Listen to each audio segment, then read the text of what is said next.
Hey there, friends and enemies, JoPa here again, and today we got our first official look at Hawkeye coming to Marvel Rivals, and this is very exciting, an iconic character in the Marvel comic space, and I can't wait to see what they have in store for us. I'm going to break down his full kit, as well as check out the gameplay they show for us today.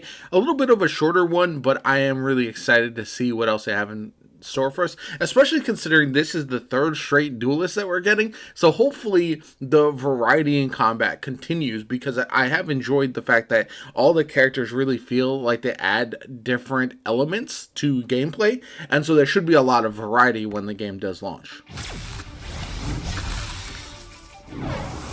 I never miss. I can't miss. Got some Ronin. Okay, is that a one-shot KO? Looks like it. I believe that was the blast arrow. So he's got his regular piercing arrow and then a blast arrow, which is kind of more explosive AoE effect. He does have a double jump. That's his deflect. Genji looking. He's like a mix of Genji and Hanzo. Pretty great. But that's his, it's called a crescent slash. So unsheath a katana and slash forward, knocking hit enemies airborne. So knocking people off the map could be hilarious with that. Yeah, he's going to be a menace. Oh, this is his ultimate. Oh my god, that's insane. So his ultimate is called Archer's Focus. Oh, sorry. His ultimate is called Hunter's Sight. Capture after images of enemies in his view. Damage dealt to an after image is transferred to the corresponding enemy. So you can kill the after images and then the main character die. So essentially when you see him pop his ult, you have to either rush him or, I don't know, be behind cover already, because he's just going to absolutely murk all the after images. His passive is called Archer's Focus. Aim at an enemy to improve focus, enhancing the damage inflicted by piercing arrows. So essentially, if you hold it down, if you're watching an enemy for longer, that's when you'll do additional damage. He also has a Ronin Slash. Swing the Wakizashi to strike frontal enemies, deflecting all incoming projectiles.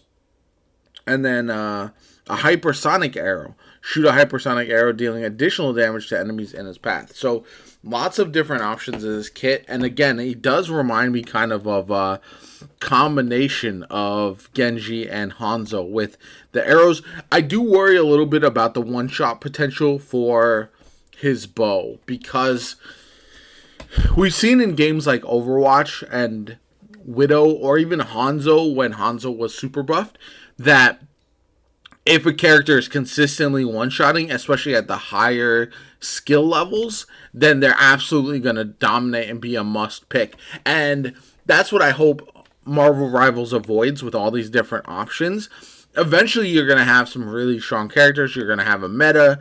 But I do feel like it's one of those where being able to be one-shot, especially with some of these tankier characters, like not one-shotting the tank characters, but being able to one-shot characters and then you have other characters that take a long time to die, is going to make it tough to combat certain... Like, if Hawkeye is really that strong and one-shotting consistently, then it's going to be almost like you have to pick certain characters to counter what he's doing. And so that feels a little bit like Overwatch counter swap, which I do feel like will happen in Marvel Rivals. I think at the end of the day, if somebody is struggling, they're going to try to change it up to find the counter to whatever they're facing. But again, you don't want to feel forced into doing that too consistently, and that's something that hopefully there's a lot of characters that can help deal with Hawkeye. So I almost want it to be like a rock, paper, scissors of sorts with these characters. In that, okay, we have a Hawkeye who's really strong, but these are the types of characters that are better. Plus, he's a projectile character, so he's not hit scan, which is obviously makes the most sense. You can't have a hit scan one tapper who would go absolutely bananas. And yeah, I just think in general, this is the type of character that I think could be a lot of fun, has a lot of potential. I think I don't want to see him one shot all the time because of his versatility in his kit. He's got the deflect, which is kind of insane. He's got the different AoE abilities as well. If he was only single target headshots, like that was like the bulk of his kit, then I feel like that would make a bit more sense. But again, we'll have to see. Sometimes characters can look wildly strong in these little teases and gameplay previews, but then when you use them, maybe there's a little bit more, like it's very difficult to get those headshots consistently, and so because of that, that's going to lead to the character not being quite as good as you would think. But yeah, this gives me a little bit of pause. I've really enjoyed like Psylocke and Moon Knight, the past characters that we've seen recently, because I feel like they have a nice versatile kit that provides a specific playstyle but like has some different options, whereas Hawkeye has me a little bit nervous because the unmatched sharpshooter could be insane, and I do worry about that a little bit. That being said, his ultimate looks